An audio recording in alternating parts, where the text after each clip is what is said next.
Allie pointed out. "Blurb," went Cass. I rolled down a window. "I'm fine," Cass said, taking deep, gulping breaths. "Just fine." Torquin slowed way down. I felt Allie's hand touching mine. "You're nervous. Don't be. I'm glad we're doing this. You were right to convince Professor Bagad to let us, Jack." Her voice was soft and gentle. She wore a gauzy, orangey dress with a head covering, and contact lenses that turned her blue eyes brown. I hated these disguises, especially mine, which included a dumb baseball cap that had a ponytail sewn into the back. But after escaping the Masa a couple of days earlier and creating a big scene in town, we couldn't risk being recognized. "I'm not Jack McKinley," I said. "I'm Faisul."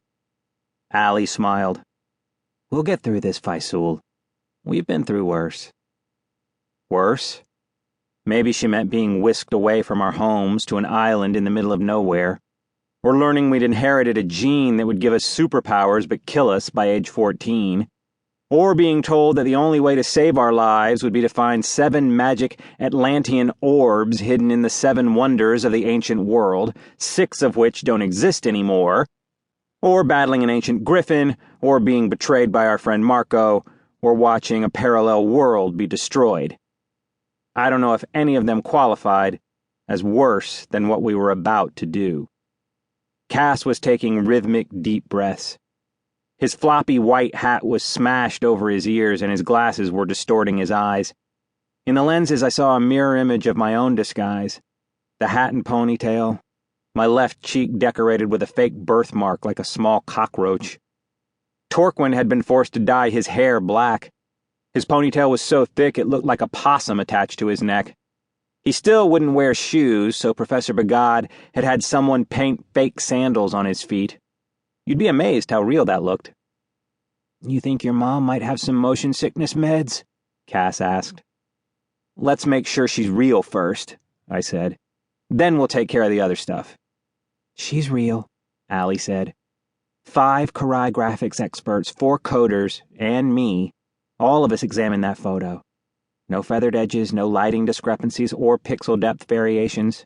No photoshopping. I shook my head in total bafflement. "So she slips us a cell phone that leads us to the 2 stolen loculi. She leaves us a code that reveals her identity, and she helps us escape. Why?" "Maybe she's a spy?" Cass asked. Allie sighed, shaking her head. "If she were a spy for the KI, they would know. But they don't, right, Torquin?" As Torquin shook his head, his ponytail possum did a little dance. The car was veering left and right. Someone behind us honked. Allie peered over the big guy's shoulder. "Torquin, are you texting while driving?" "Jack, mother, not spy," he replied, putting down his phone. "You could kill us," Allie said. "Wait," I said. "Your thumb is the size of a loaf of bread. How can you hit the letters?" "Make mistakes," Torquin grunted. "But this is emergency. You will thank me." He yanked the steering wheel to the right to get into the exit lane. "No," Cass said. "I won't." The afternoon sun was setting on the Valley of Kings about a quarter mile ahead. Even at this distance we could see tourists flocking to buses. The pyramids cast long shadows toward the Sphinx, who sat there staring back. She looked pretty bored about the whole thing. I wished I had her calmness. Our turnoff, the dirt road to Masa headquarters, was in sight about 100 yards away. Torquin turned sharply onto a rubbly path. The car jounced at every pothole, and I had to put my arms over my head to cushion the blows against the roof. He slammed on the brakes, and we stopped in a cloud of desert dust. As we stepped out, 3 jeeps appeared on the horizon, speeding toward our location. Torquin's cell phone began beeping. "Wait, is this the reason we're going to thank you?" Allie asked. "You called for backup?" "I thought we were going to surprise the Masa," Cass said. "Demetrio's smart and strong," Torquin said, popping open the trunk. "Must be smarter and stronger."